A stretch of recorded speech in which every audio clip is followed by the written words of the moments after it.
Welcome to another day in Mae Sot, Thailand. And right now I'm heading out into the city to grab a cup of coffee and maybe a snack, like a panini at the Braverly Cafe. I seem to have set off on a quest to sample as many of the well-known restaurants and cafes and coffee shops in Mae Sot as possible. And Braverly seemed like an obvious choice for my next spot to check out. I've walked by it a number of times and I keep glancing inside and thinking, oh wow, that looks like a cool place. I should go in there and have a coffee sometime. So this morning, that's exactly what I'm going to do.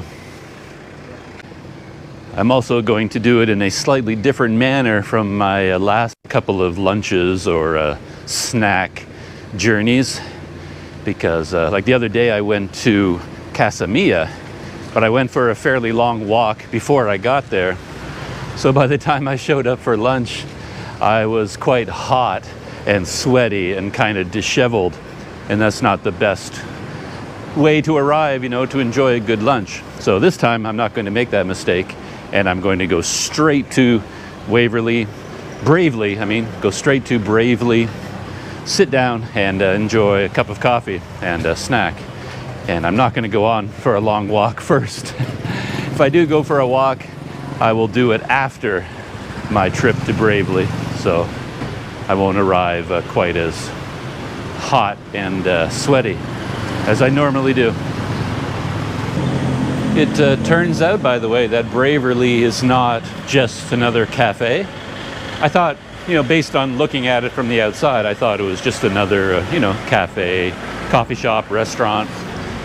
But I looked up their website this morning just to see what was on their menu, and it turns out that they are similar to Borderline, the Borderline Cafe here in Mae Sot, in that Braverly is also sort of connected to a social element.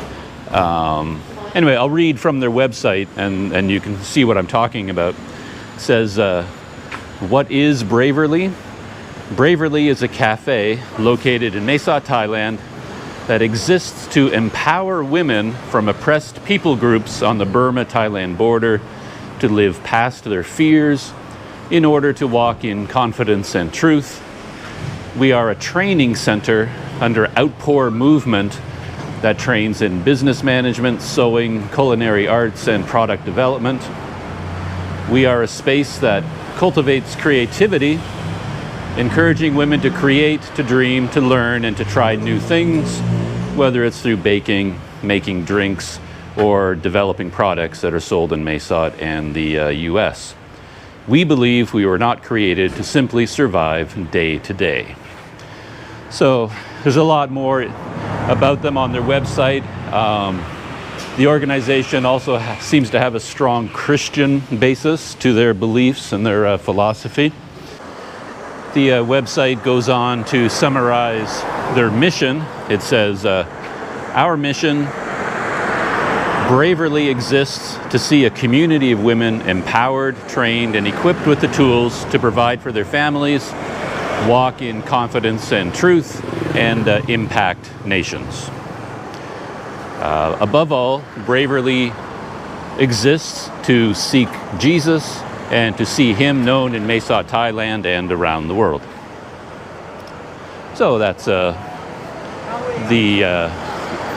impetus behind Braverly, this cafe. From my point of view, I have to say I'm more interested in a cup of coffee and to see if I can get a tasty snack. So they have, coffees and teas and drinks. That's their main focus. And then they serve, some light breakfasts and paninis and bagels. Bagels seem to come up a lot, that they have their own homemade bagels. But as soon as I saw the pictures of the panini, I got a little bit excited about that. So we'll see if they can make me a panini this morning, but I'll decide when I get there. We're slowly making our way there, getting closer to Braverly. I think it's about 1.2 kilometers away from my guest house, something like that. Dog running across the street. Almost got hit. I just walked by Casa Mia, the place where I had lunch. I was actually yesterday that I had lunch at Casa Mia. So Braverly is just a little bit past Casa Mia down the main road here. I was thinking about the time I went to Casa Mia the first time, and it was closed. And I was talking about how I have this uncanny ability to always want to go to places when they're closed. I have radar for that, you know.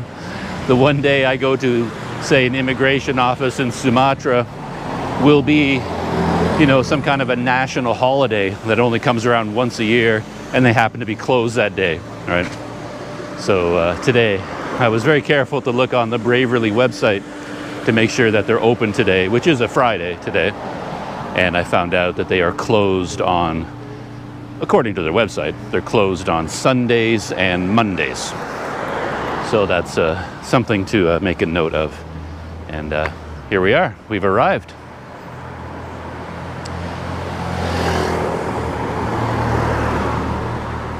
Here's the outside of the place. And there's the sign for Braverly. Coffee, pastries, food. And I read on the website that their logo has a special meaning. It's not just a B, it's a 3 combined with the number 1, which again has kind of a Christian association with the Trinity and that kind of thing. And I walked by here in the past and I always saw this sign that said, "We are open." But then when I looked inside, there would be nobody in there, so I kind of hesitated to go in. But actually, I see 2 people in there right now. So I'm going to go in and make it 3 people.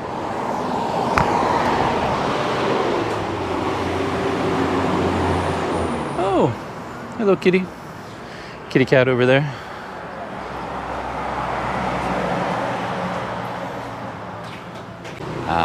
So there are the hours posted here. Tuesday to Saturday, 8:30 to 6, and Sunday and Monday closed. I wasn't sure if there were any other elements to this place, you know, whether there was a arts and crafts store like at Borderline. Let's take a quick walk to the back here and see what's going on, if there's anything happening back here. Oh, there's a big space. And it looks like there's stairs heading up to some kind of a platform up there. And this looks like some kind of a arts and crafts store. But it appears to be, oh no, not really sure what's in there, but it looks like it's another space that they can use. And big sign back here. Foundation are the names of the people inspired by love and hope. And a list of names. But I don't really know if this is connected to Braverly or whether this is a separate thing. Ah, it looks like it's the Family Foundation. Perhaps the name on the truck here.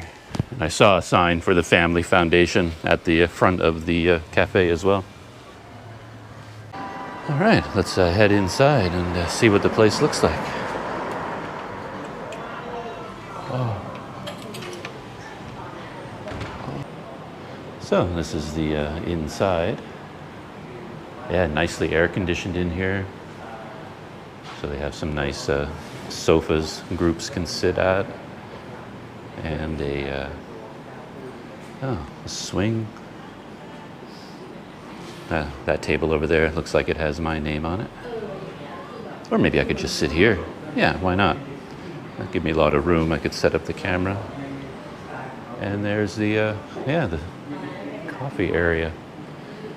Live brave, dream bravely, influence bravely. And they have a few items for sale on the wall here. You know, shoulder bags and purses. I love the color, the bright purple there. And the blue over here, also really nice. So what are these? Headbands? Yeah, maybe some kind of headbands or hairbands. Wallet. Oh, and here's some information about what they're selling. Each of our collections are designed and handmade by the women at our sewing center.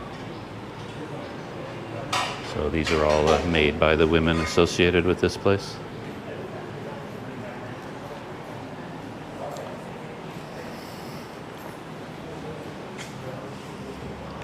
Good menu. So here we are. Got the menu.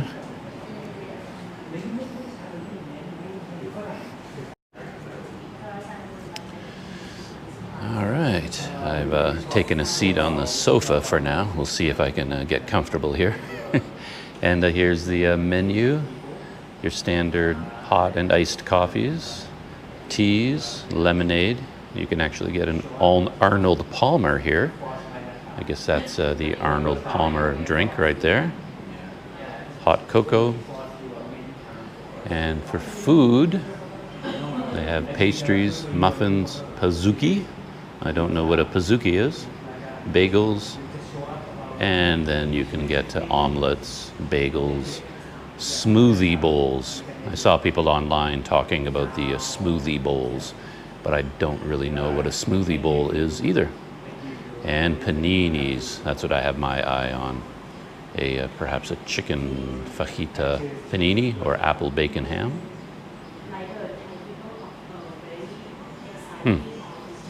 And yeah, there's the apple bacon ham panini. That might be the more adventurous one compared to the standard chicken fajita. So I think I will get a coffee, of course, and one of these paninis.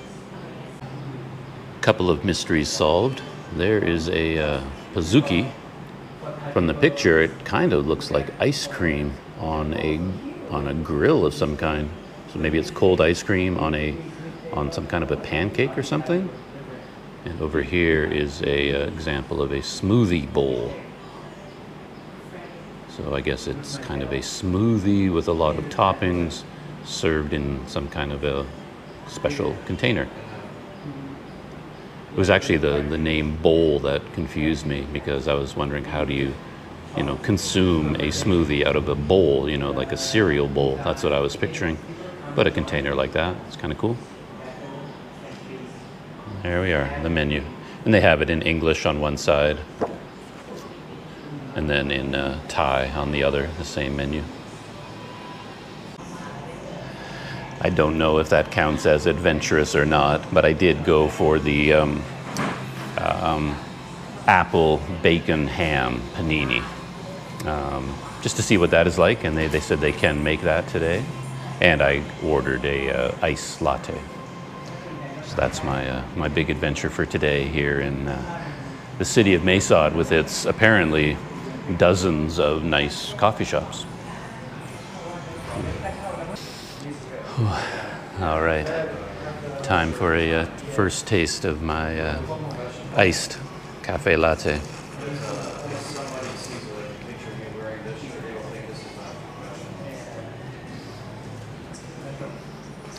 Really nice, yeah. Very pleased. I think I said the other day I had a latte somewhere, and what I really look for is like a strong coffee flavor, and I'm getting that from this one. Yeah, really nice coffee flavor.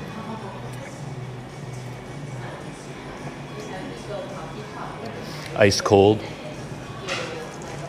Pretty sweet, they sweetened it quite a bit. So if that's not your thing, you'd probably have to ask them, no sweetener or something, because it comes with some kind of sweetener. I assume just sugar. That was really good. I'm thinking, though, that before I left for my guest house, I should have had like a liter of water or something, because I'm actually really quite thirsty right now, and I just want to drink this whole thing all at once, just because I'm so thirsty. But I don't want to do that because then that would not be, I want to draw it out, you know, and enjoy it for as long as possible.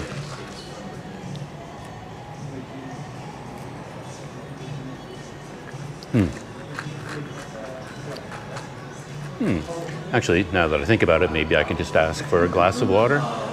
Yeah, I think I'll do that.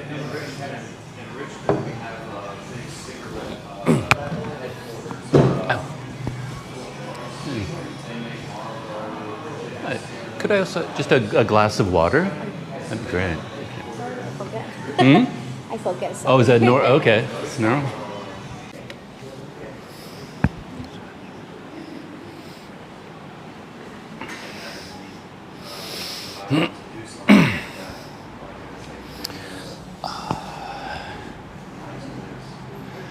I'm back and I got my glass of ice water. Look at that. Beautiful. I get so excited about the small things. You know, you ask for, you know, a glass of water and then I expect, you know, water. That's all I want. But if I get a nice glass like that with lots of ice in it, chilled on the outside, you know, makes me happy. Small things in life.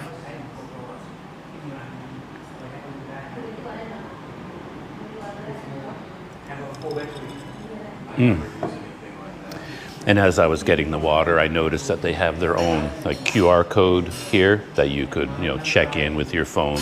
I didn't see it on my way in. I don't have any data on my phone, so I can't do that. But they do also have a sign-in sheet there, so you can. Thank you. So you can just fill out the form. You know, you write down your name and your phone number and the time that you arrived here, and then when you check out again. So my apple bacon, I can't get it straight. Yeah, apple bacon ham panini has arrived. There we are. Maybe I'll grab the GoPro and give you a close-up look at my meal. And there it is there, my panini with some potato chips and cucumber slices. Just off the top of my head, to be honest, it doesn't really look like a panini to me. It looks like, you know, just bread that has been grilled, you know, kind of with a panini style toasting on it. I'm not sure what makes a panini, to be honest. I guess I'll have to look it up, but I guess I thought of a panini as being kind of sealed around the edges, more of a different style of bread. But I'm sure this is quite tasty. And potato chips, yeah, that's different. All right, let's give this panini a taste.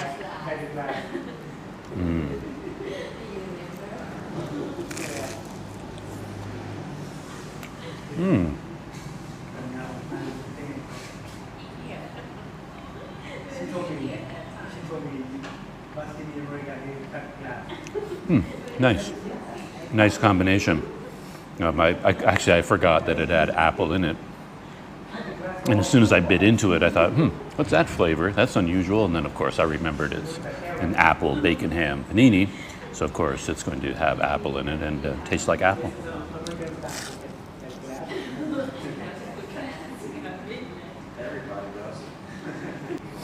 Very good.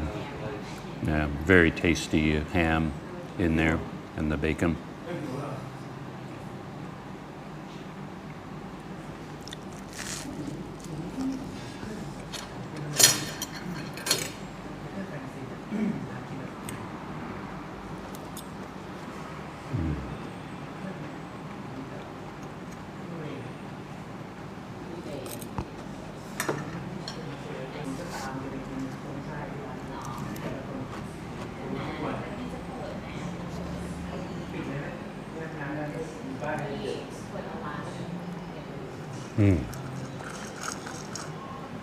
Very good. All right, so that's my morning snack for Friday, or my lunch, I guess. And yeah, I'm going to turn off the camera and enjoy the rest of my meal, and I'll check back in with you later on. Hours and hours later, I'm finally leaving from Braverly, where I had my iced latte and panini sandwich, both very good, highly recommended. Great atmosphere, really liked it there. But while I was there, I ran into another foreigner, a man from Virginia, from the United States, and we started chatting. And here it is, 3 o'clock or 3 p.m., 3 in the afternoon, and we've been sitting there chatting all day. And that was nice. I said a while back that I didn't see any foreigners in Mesot at all, and I really didn't. I seem to be the only foreigner here that I was aware of. And it's only since I've started visiting some of these restaurants that I'm running into them. So when I went to Borderline, I ran into a couple of Westerners, working for NGOs. And now at other places, I see them from time to time. And I guess it's not just going to these restaurants, it's also because things are opening up more. People are becoming more active, maybe more NGOs are kicking into gear again and foreigners are returning to Mesot. Whatever the reason is, now I'm suddenly seeing quite a few more Westerners around. So yeah, it was a real pleasure to talk with this guy, I haven't had the chance to speak in English for that long, about so many different topics for a long time. We covered the full range of things that two foreigners meeting up for the first time can talk about. So, in terms of the adventures of today, I think that is about it. I think I'm going to end the video here with just my visit to Braverly, the Braverly Cafe. Yeah, I enjoyed that quite a bit, and I'm sure I'll be returning there someday. Okay, that's it for the video, and I will see you next time. I just realized once again that I got so comfortable inside Braverly, without the mask. And then I was sitting outside for a few minutes with this this American guy that I met. We were sitting outside in some nice wooden chairs. And again, of course, not wearing a mask, just sitting there chatting. So I just started walking down the street, forgetting to put my mask back on. So here I am with my mask back on. One interesting side effect of, running into more and more Westerners, just occasionally chatting with them, is you start to hear about more sides to a town like Mesot, things that I didn't know about. Kind of the world of the foreigner, the expat society that exists here. Because he was saying that right near here, not far from the police station, there's some kind of a restaurant or bar or club or something called Woodstock. And he says it's a big hangout for foreigners in Mesot. And then quite often every Friday night or every Saturday night, large groups of Westerners gather at Woodstock. And they sometimes have a band there. And he says it's a great place to go to meet all these people from Spain and Italy and the United States and from wherever. And I've been here for a while on my own, and I'd never heard of Woodstock until he mentioned it. So who knows if I have some energy for left over tonight or tomorrow night. Maybe I'll track down Woodstock and see what's going on there. You never know.